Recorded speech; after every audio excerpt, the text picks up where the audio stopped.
Ini mereka kami dari suami-suami istri yang disita susu ini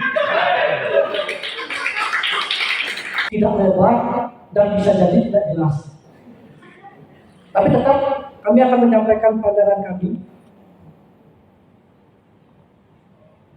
Jadi korupsi ini menurut kakek saya, ini kakek saya itu kakek Sugiono. Ya, karena bukan kakek Sugiono yang di sana, tapi ini memang beneran ini kakek Sugiono. Nama kakek saya itu nama lengkapnya Iwayan Sugiono. Saya kakek Sugiono. Jadi pandangan kakek saya terkait korupsi ini terdiri dari dua suku kata, yaitu korupsi dan si. Nah, sebagian orang akan mengartikan kalau korup berarti rusak. Ada juga yang mengartikannya busuk. Tapi kakek saya ini mengartikannya jelek. Saya sih lebih setuju dengan kakek saya, karena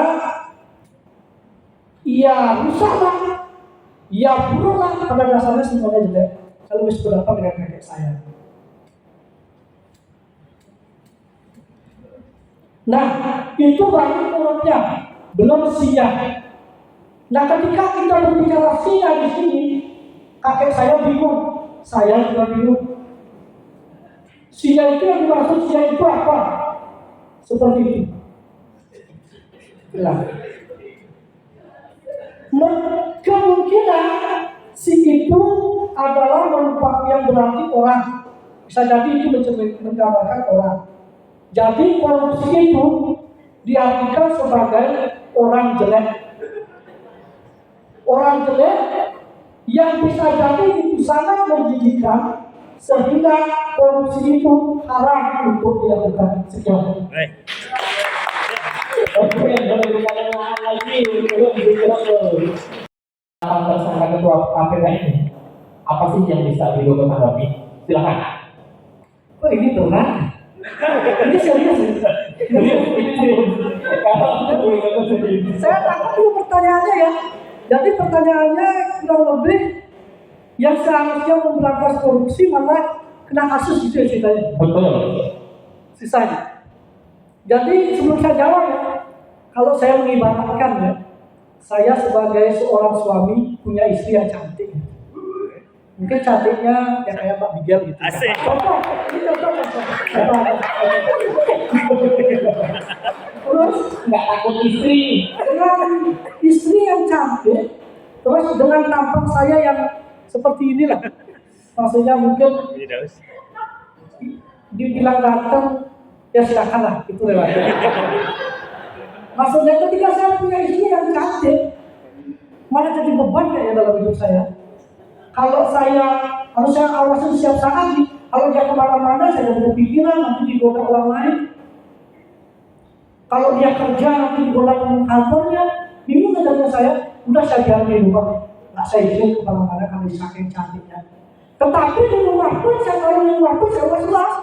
Ini yakin aman dari rumah. Ya ternyata saya berpikir saya carikan sapam untuk jagain istri saya 24 jam di rumah. Tetapi ternyata sapamnya yang lembab. Nah itu, mungkin kira-kira seperti itu.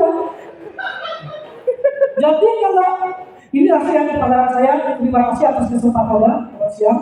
Kami dari suami dan istri akan menyampaikan pandangan kami terkait kasus yang tadi ya, ketua KPK tertangkap gitu ceritanya. Ini berat banget. Kalau saya sih mikirnya sederhana ya. Sederhana itu saya melihat dari namanya. Nah, nama itu merupakan identitas dan merupakan suatu doa dan sebuah harapan. Nah, contohnya kita kantor pelayanan pajak Pratama ini, orientasi kita adalah pelayanan. Bagaimana kita melayani wajib pajak, membantu wajib pajak melaksanakan undang-undang seperti itu. Bisa. Siap. Begitu juga dengan KPK. KPK ini kepanjangan dari Komisi Pemberantasan Korupsi. Nah, ini dari namanya udah keren. Namanya itu komisi, jadi proposal komisi yang mereka pikirkan adalah komisi berbeda. Nah itu yang membuat kenapa kasus korupsi ini banyak terjadi di gedung DPR. Karena memang gedung DPR itu terdiri dari komisi 1, komisi 2, komisi 3. Jadi yang mereka pikirkan komisi terlebih dahulu sebelum melakukan sesuatu. Sehingga itu yang membuat kenapa di gedung DPR, kenapa ketua KPK katakan mungkin kurang lebihnya seperti itu. Terima kasih. Jadi pilihan. Nah, untuk yang disampaikan sama Mas Farel tadi, sebagian saya tidak sependapat, sebagian lagi saya tidak setuju. Jadi kontra semua dong. Tetapi untuk yang disampaikan oleh Pak Moni tadi juga ya, memang Moni, saya tadinya tidak sependapat, tapi saya anggap semua itu benar. Kalau sama Pak Moni dia Pak, kamu Pak, jangankan berbicara di sini, kamu saya anggap benar. Kamu masak gosong aja, kompor yang salah-salahin. Wah, ini perasaan saya gitu. Jangan berpikiran karena saya ini orangnya setia. Sama yang pertama aja saya setia, apalagi yang kedua.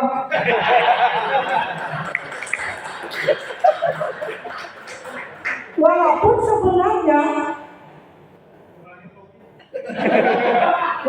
sebenarnya istri saya itu rela kalau dia dibagi, asal saya rela diracun. Saya cuma di sini cuma ingin menghargai dia. Selama tidak ada kepentingan di sana, selama saja yang disajikan tidak membuat keputusan, bagi saya tidak masalah. Dan kalau apa yang saya sampaikan ini pandangan saya ya, ini pandangan saya semata, ini jangan belum tidak harus dipercaya karena saya sendiri belum tentu percaya. Nah, di sini mungkin ada beberapa yang akan bingung karena saya punya prinsip, jika kamu tidak mampu meyakinkan orang lain dengan pembicaraanmu, maka bingungkan dia dengan kebodohanmu. Terima kasih. Oke, berikan tangan.